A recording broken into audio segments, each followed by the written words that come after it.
What's going on? What's up, bus? That's typical. So as man, what were we talking about? Yeah, the concept of forgiveness. You know, you want to be, you know, kind-hearted, warm gentleman or gentlewoman. You know, it comes from a place of understanding. That comes, you know, from the ability, you know, to see other sides, to see the perspective of others. Because what happens is that they will come to understand your side. And it's not to say that you do things with that intention. You do the things, you know, to make that person like you, you know, and want to help you. Of course, it's not, you know, to say you don't want that benefit, right? That's good to have it, but that's not the end all be all. And why you do these things, you want to come from that place. You want to make it a habit of acting like that, of doing that. So, you know, when, you know, you encounter those times where you have hesitancy or a tendency to want, you know, to not do that, to avoid it, do something else, you know, and come, you know, from a place of anger, from a place of hostility, a place, you know, of hurt. You know, why? You know, how? Especially can you do that, you know, if it's ingrained in you to be a nice, gentle, kind-hearted soul, you know, with tons of forgiveness and empathy. Whew. So we had to stop because our glasses were about to fall off, and we don't want that.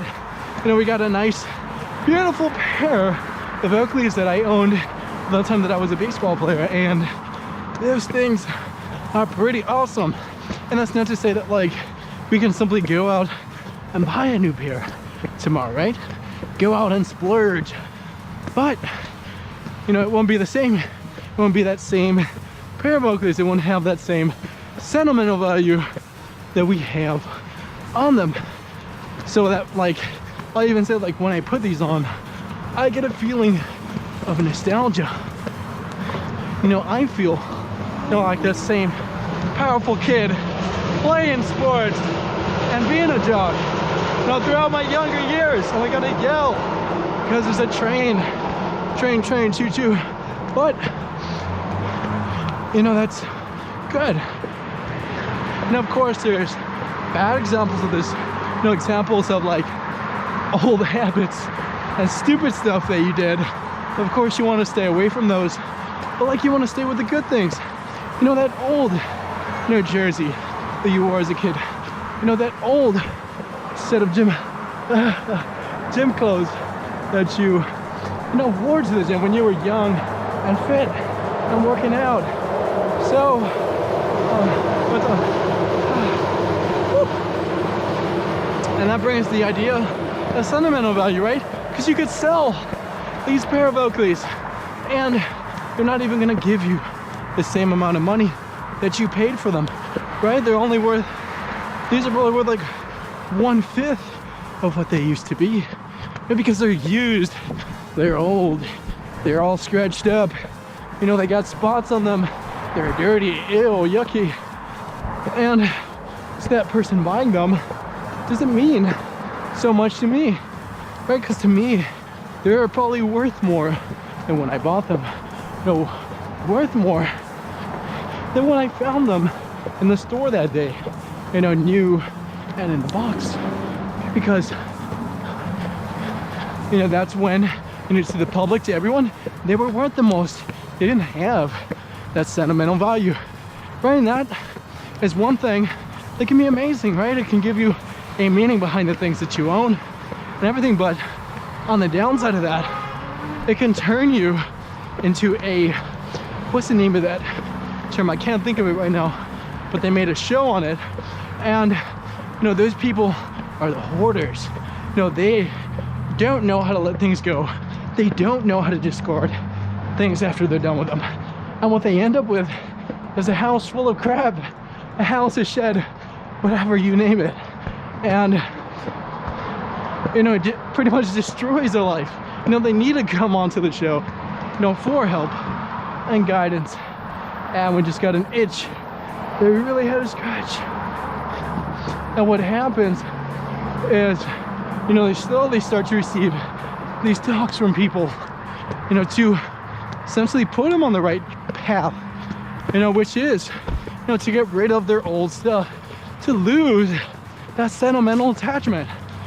And, you know, for many that may be hard, and I agree with that. I have still a lot of stuff from my younger years that I can't seemingly get rid of, old awards and so forth that just simply take up space, you know, in my closet.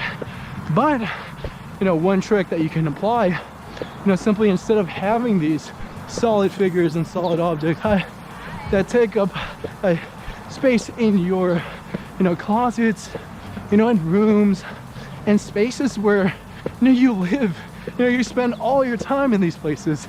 And, you know, why would you need to look at that old, you know, award that you won, you know, all those years back? Although it can be quite inspiring, you know, it could give you reasoning behind, you know, why you're going to work every day and putting in all your effort.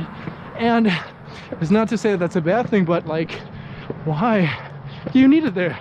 So one trick that you can apply, you know, is simply just pull out your phone, you know, snap a picture of that award or that trophy, right, and have it there.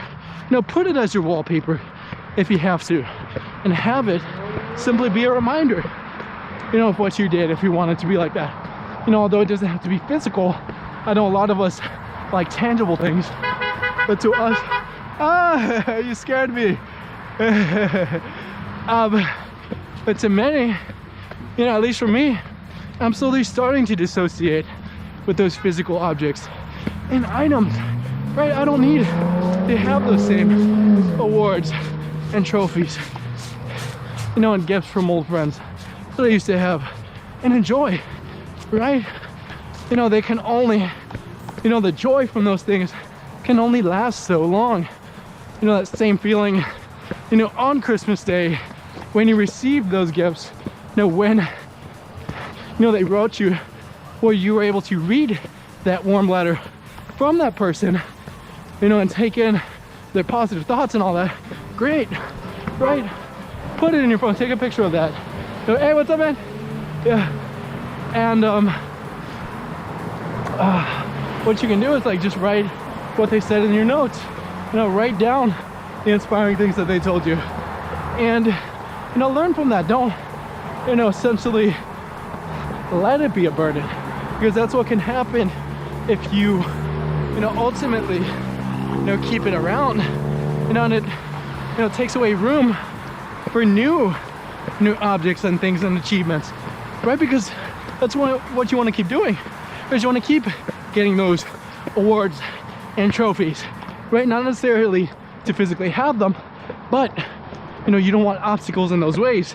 And what can happen is that those old pieces, you know, displays of art forms, right, they can take up space and block, you know, a wall for a new award to be put, right? Because for me, you know, in a lot of stadiums, they like to have these empty walls, right? They'll have a bunch of banners of all the champions and retired players, but on purpose, they leave empty walls.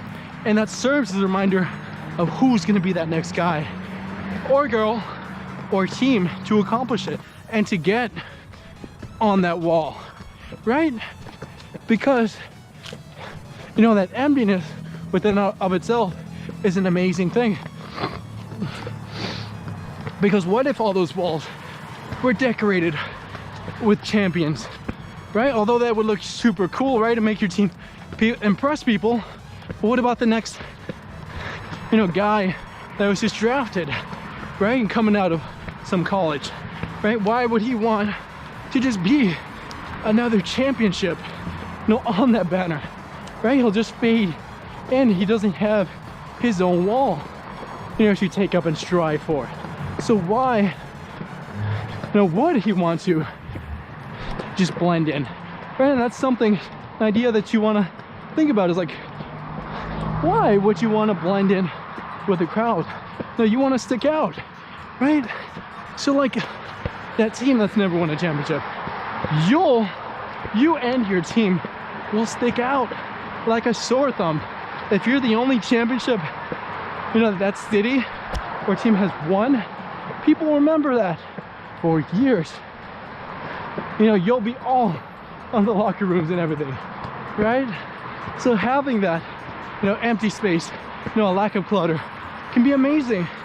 Can, you know, create, you know, space for new people, new legends to be made. Because that's the thing about life, is that, like, you know, it's out with the old, in with the new. You know, previous forms of life are constantly dying and being replaced. You know, while we have new forms coming in, stepping in, you know, taking care of stuff. So, you know, it's not to say that, like, it's bad. Whoop! Why are you gonna kill me? You know, it's not to say that, like, you want to preserve, or always want to preserve, you know, those legends and, you know, figureheads that you look up to and inspire to be. But, you know, you want to have room, you know, for improvement, for those new, you know, people to step in, you know, and take over. Because, you know, people love new things. People love change.